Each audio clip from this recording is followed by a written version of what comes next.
Everyone to this third screencast about Unleash Shiny. So in this last exercise, I want to show you how to develop custom input bindings. So you know the Shiny input systems, how it works, and basically under the hood you have input bindings. And the idea in this exercise is to create a custom one. You probably know Shiny dashboard, and especially the box function. This box function is the main container of the dashboard. Inside, you can include a lot of different things like visualization. And basically, box contains a container, a title, body, and a footer, as well as optional elements. You can collapse the box. You can do many things with it.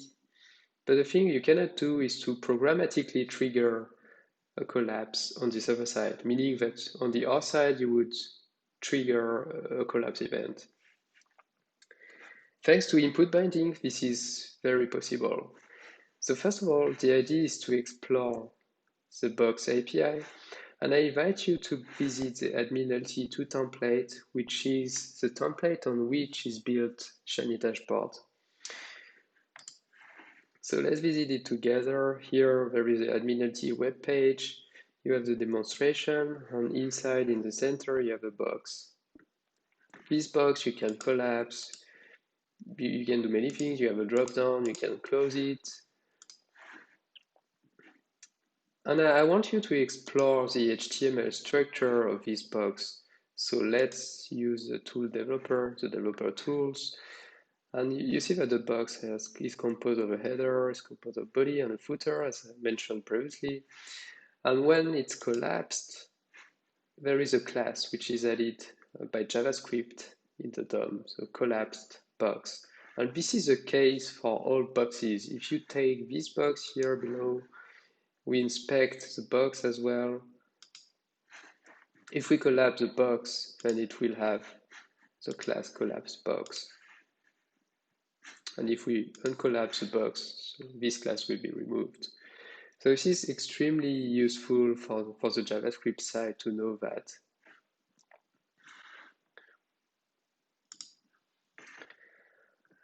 Let's go back to our Markdown. So this was the main idea, of the first activity is to navigate to template, inspect, and notice that whenever you close a box, you're actually triggering JavaScript methods that are modifying the class of that object. And now what we need to do is to create this kind of feature, but on the R side. So the same thing you would use, for instance, when you have a slider input and you're able to update the slider value on the R side with the update slider function. We want to create the update box function. So how we do that? You have several ways. So SharePoint doesn't yet provide a way to create the update function. It will only create the input binding, I mean the JavaScript part. So we need to create the update box function by ourselves for now. In the exercise, we don't have time to recreate the box component, so I imported everything for you from the Shiny Dashboard package. What we can do at that point is to copy and paste the update function skeleton. We put it here, and we start to fill parameters. So here, if you remind, we need to use a session object. And contrary to basic R2JS communication, where we use send custom message, in that case, we need the send input message. The send input message will make the link between R and the binding on the JavaScript side.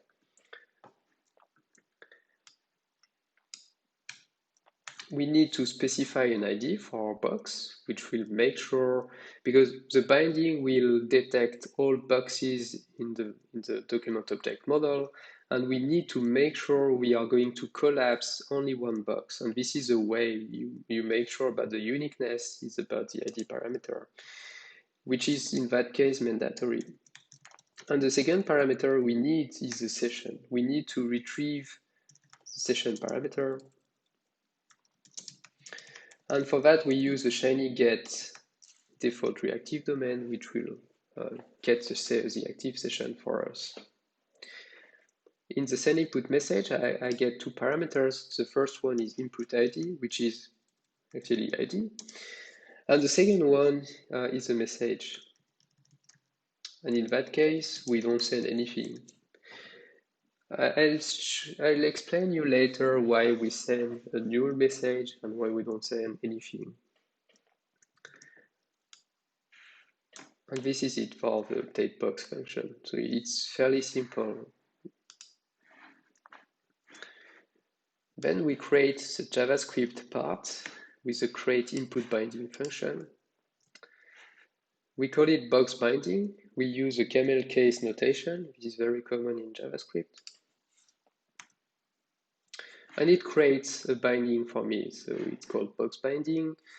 I create a new instance. So because Shiny is an object, input binding is a class. So I create a new instance of that class, which is called box binding.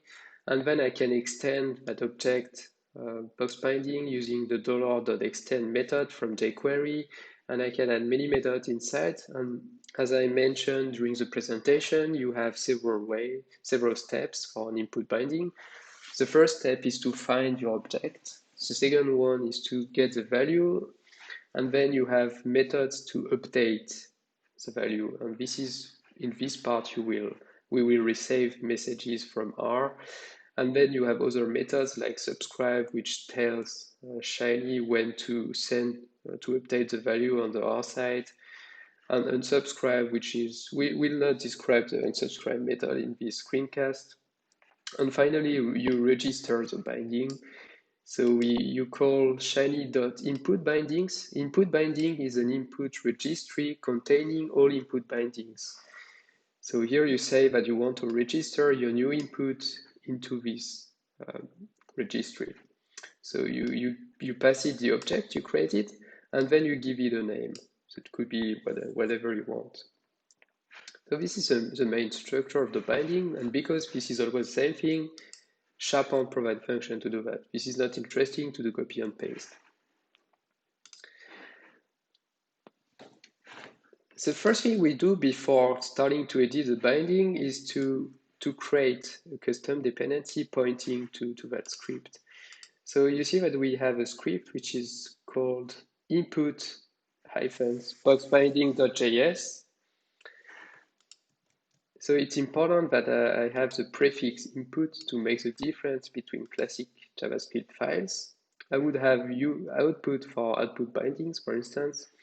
And the dependency here, I can call it box. It makes sense because I'm working with the box component. And what I do is I do devtools.all, obviously. So the reason why I have an error is because I didn't do devtools.all, so it was not able to detect my file. I will remove that thing here and I will rerun here. I call the function, it was successfully created, and as before, the script is included in the box dependency with a given package version in the JS folder, and I'm fine. And on the R side, I have everything I need to load that dependency into my template. I do devtools load all just to load the function to make it available before I forgot. And then it's time to edit the JavaScript part. So the first thing we do is to create the find method. So what do we put in the find method? We need to find the box element. And the find method always returns something. So the return keyword is extremely important here. If you don't return something, the input binding will not work. So what do we put instead of whatever? We need to go back to the Admiralty template, and we see that all boxes have the common class. It's called box. It's quite straightforward, so let's replace whatever by box. So we are looking for something in the scope, so scope refers to the document here, and if we go back to the HTML inspector, the document contains everything here, so you can really, it's the root of your page, so you can find everything.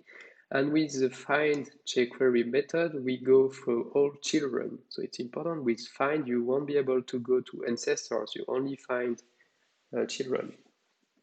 And we find all children having the box class. And this is it.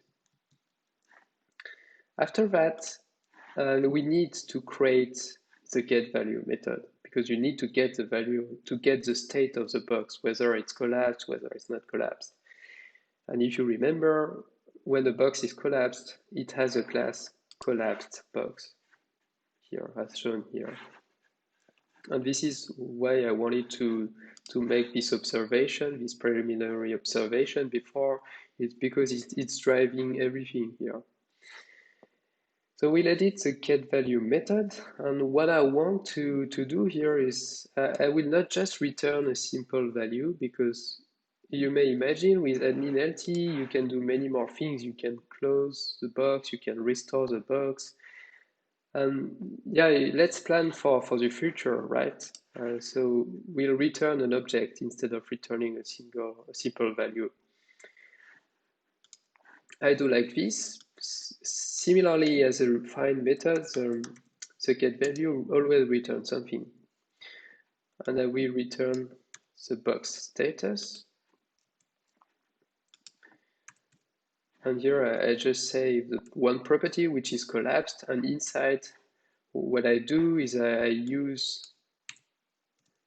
will target the element. So L refers to the box, to the box that was found in the find method.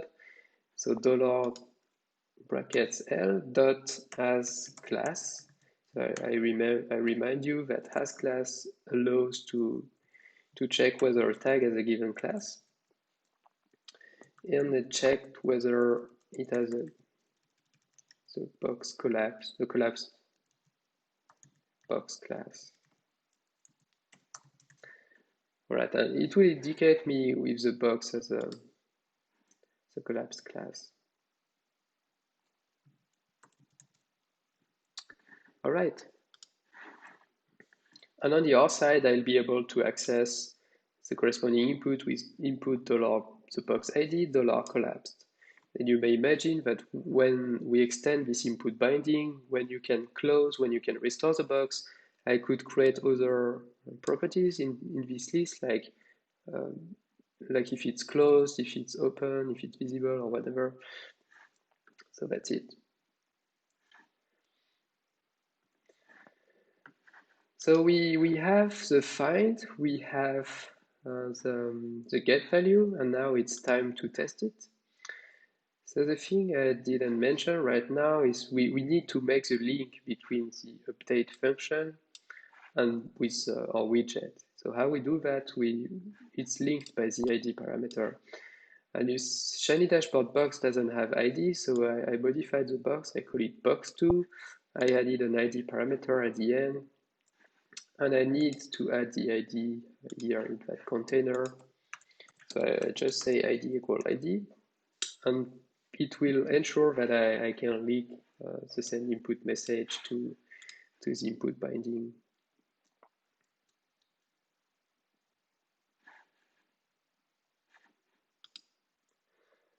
All right.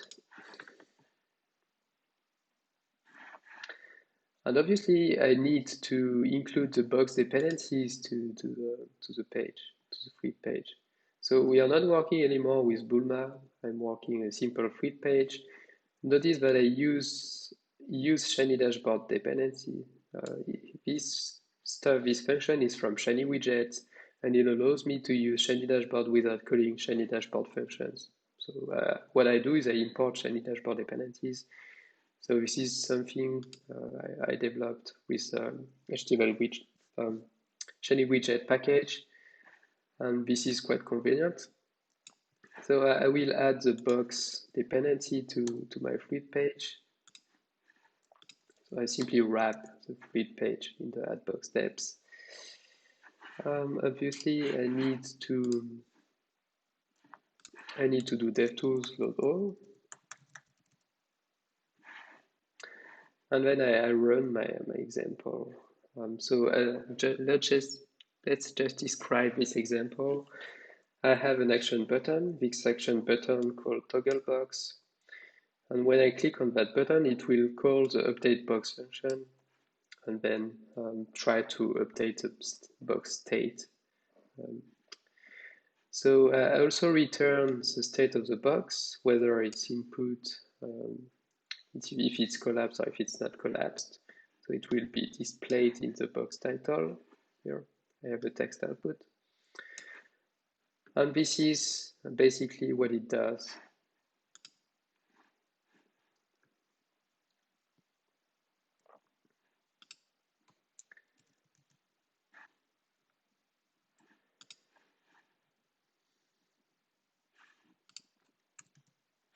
Okay, so I just correct this syntax problem, and then we can load our example. So he says, all right, the box is uncollapsed. It's fine because you know the box is not collapsed at the beginning. But when I click on toggle box, nothing happens. And same thing when I manually collapse the box, nothing happens. And you see that something happens after, but it doesn't make sense. So let's see why.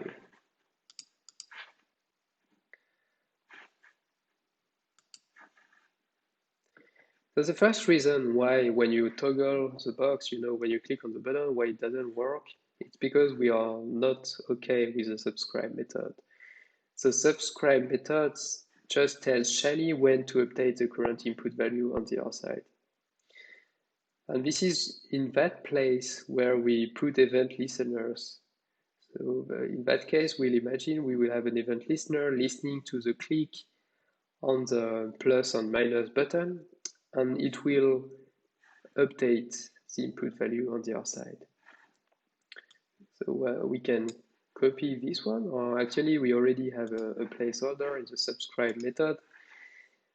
And yeah, let's just, for now, let's just do the first event listener, which is about a click. So you see that the event name here has a namespace box binding because actually what could happen, I could register this event, but it would listen to any click. And here I just want to restrict to the binding. That's the reason why I have the namespace. And don't forget that L refers to the box. And we are not really interested in the box. We are interested in the toggle button. So what we can do is to try to find that toggle button. So if I look at admin template, I inspect this button here, and this is yeah, it has this ID here. So you have the non-standard attribute data widget collapse, and this is a way we will identify that element. So I can copy this. And I have two ways to do that. Either I call the find method here, and I will, here is a specific CSS selector to say, I want to find the element on the DOM having the data widget collapse element. Or you could also add a third parameter to the event listener containing this CSS selector. So here I could simply do like this. And then I call the callback method, and the callback just says Shiny to update the input value and to make it available on the server side. I mean, from our point of view. All right, so now let's rerun our application here.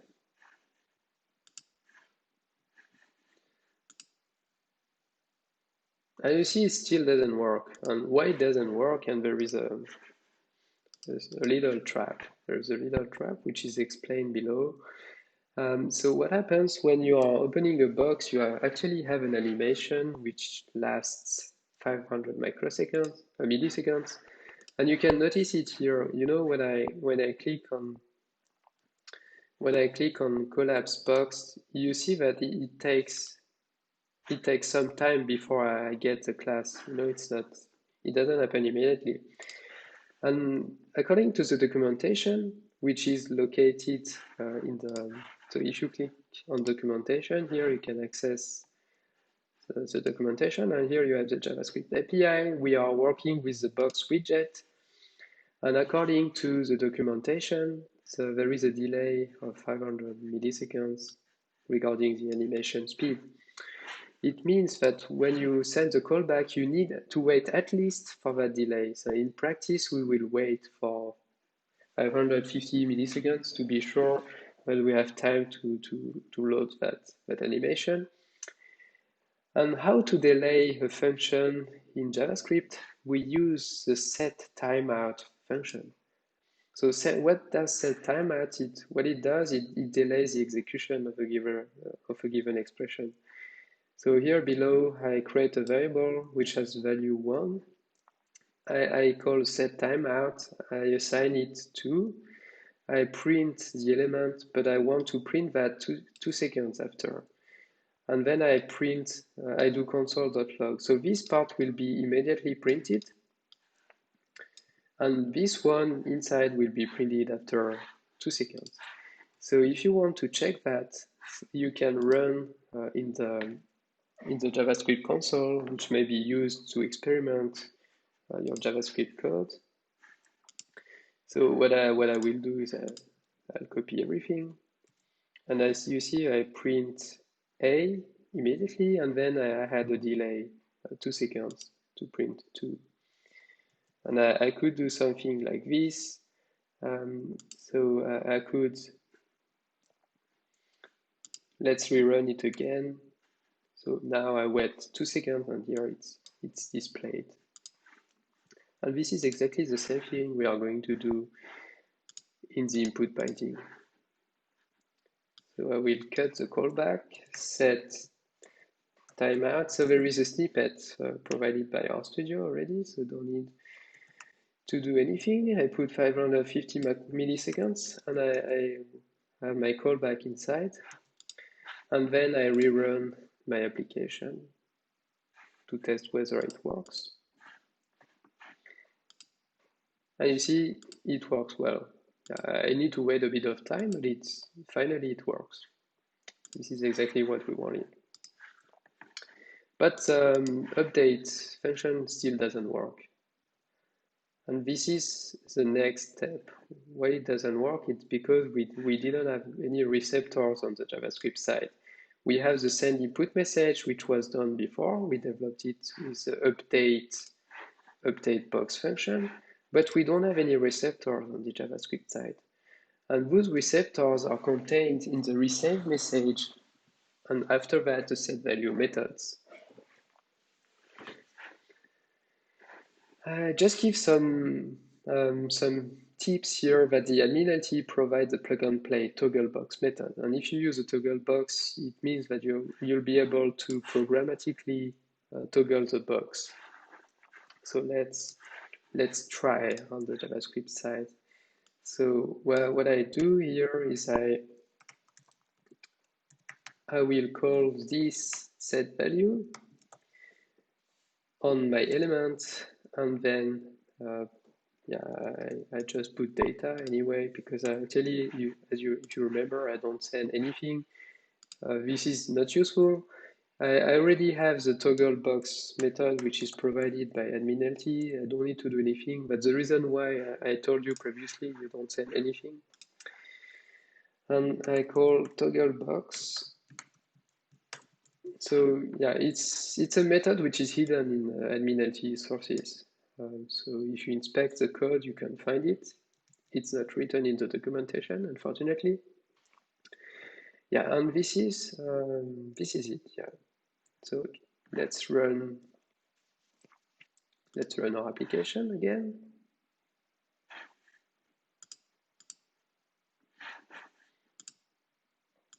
And you see that when I click on the button, the box is programmatically collapsed. However, you don't notice anything here. It's completely, so here it works. When I manually click on the box, when I collapse the box, it doesn't work. And why it doesn't work, it's because I don't say, at any time, I didn't say shiny to change the value because I don't have any event listener corresponding to this element here. I programmatically toggle the box, but I don't tell Shiny to change the value on the R-side. In that case, I need a second event listener. What we traditionally use is to use the L change on change. So I will write change.box binding. I put my function inside. We'll also have a set timeout because if you remember about the animation delay, but we need to say somewhere we want to trigger this change. So this event is triggered whenever you click on the object, but we must tell that this event occurs somewhere. And the way we do that either on the set value or in the receive message. So what I can do is I do L trigger, so I use the jQuery method trigger, and I say change. So it will mean that when I send an input message with a date box, I will first go to the receive message, which calls this set value. This refers to the input binding, and set value is defined here. So it will jump into the set value method to toggle the box. So we know this step works. And then it will trigger the change event. And once we trigger the change event, we go in the subscribe method and we go inside this event listener to trigger a callback after 550 milliseconds. So let's test everything. We do devtools load all, and then I toggle the box, and you see that now it's collapsed, and now it's not collapsed. And it works well when I click on the box, when I click on the toggle box button.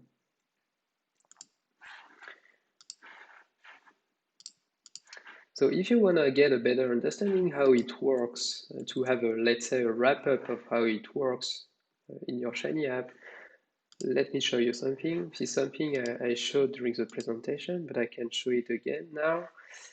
So we use developer tools, we go to source, we can access our box binding because it was included in an HTML dependency, and then this is the binding.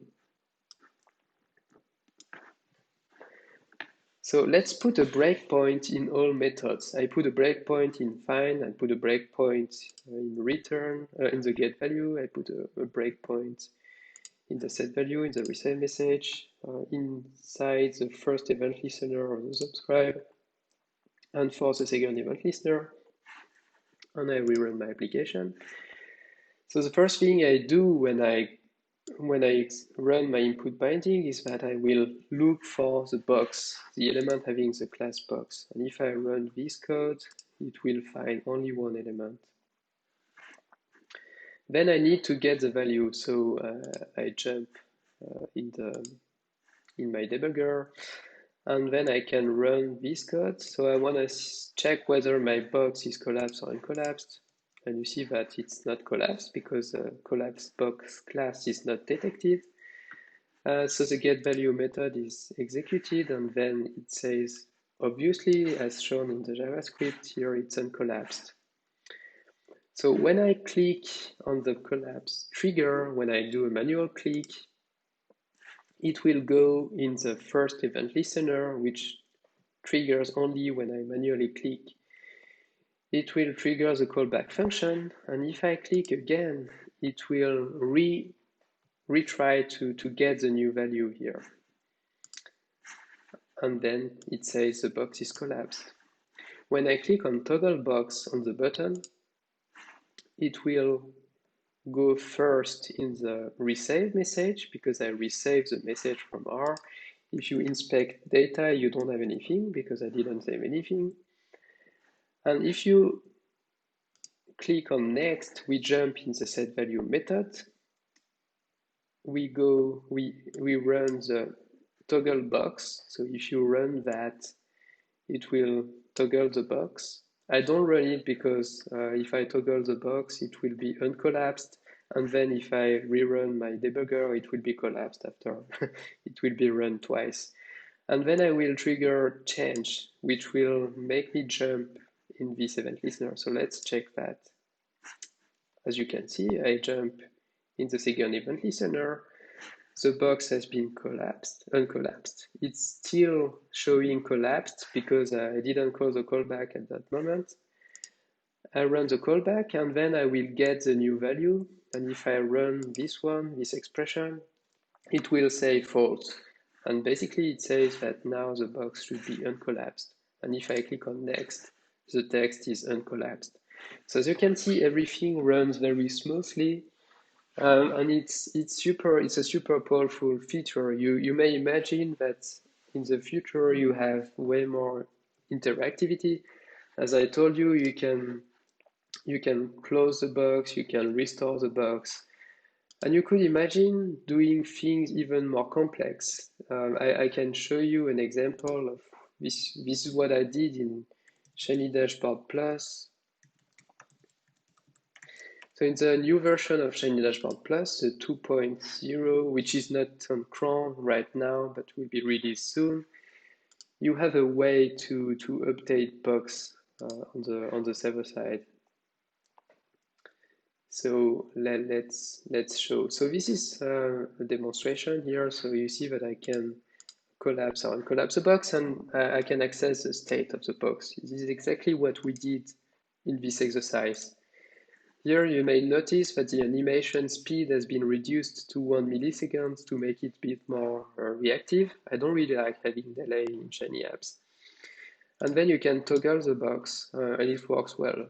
What we can do in Shiny Dashboard Plus is to remove the box and then it says it's hidden and to restore the box. But something even more powerful is that you can dynamically update the box.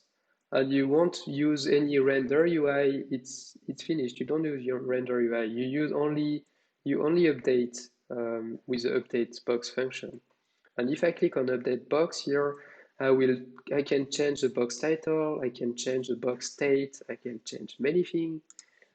So as you can see here, I changed the title. So this is extremely powerful. I can show you the code behind, and you will see it's slightly more complex than what we developed in that workshop. So it's in Shiny Dashboard Plus, in the dependencies, in the JS folder.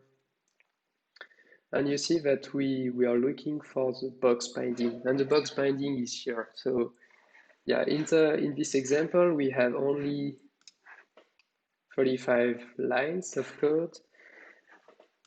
And in my input binding here, I have probably 200 lines of code. So it's a bit more complex, but the principle is exactly the same. So I find the box in the get value. So here you see I have way more components. I still have collapsed. So I'm looking for the variable is collapsed. And is collapsed is doing exactly the same we did during the workshop. But there are more components because I need to detect whether the box is visible, if it's not visible.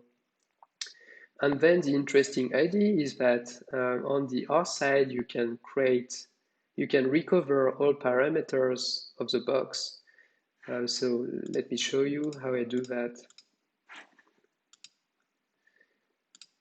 It's in the boxes.r script. And yeah, I have my function parameters. I have many of them. And what I do is I recover all parameters, or maybe not all, but many parameters. And I store those values in a list.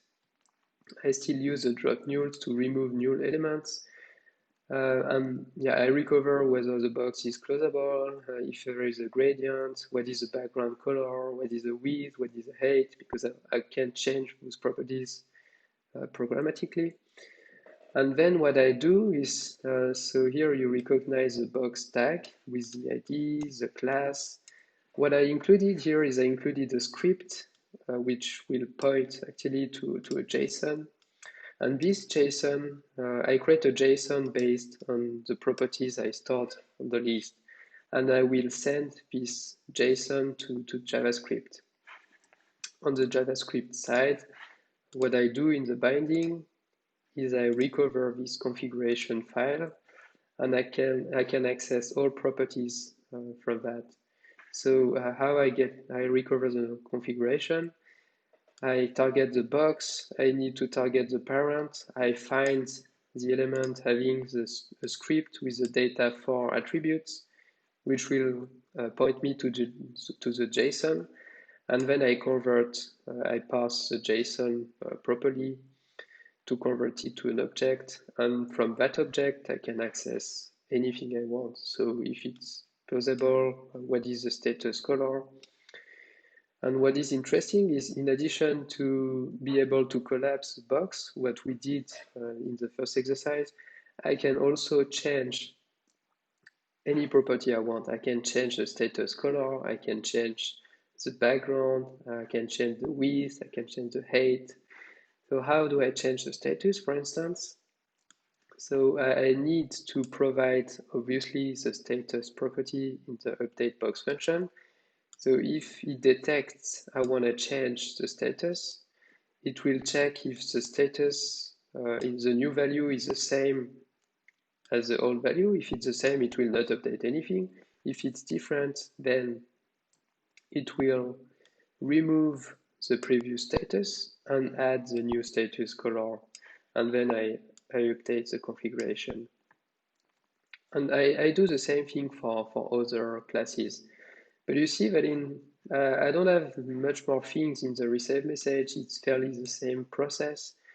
And in the subscribe, it's just we have free events handler. We have just the remove, the click on the remove button, and that's it. So here it's just to give you some indication of what you can achieve. It's quite complex, but you learn by mistake. And this is fairly interesting, you can add so much interactivity into your application, and this is what is interesting. So yeah, I end up this screencast on these words. Thank you very much for your attention. Thank you very much for following this workshop. If you have any question, you may ask questions in mails. You may contact us on Twitter, everywhere.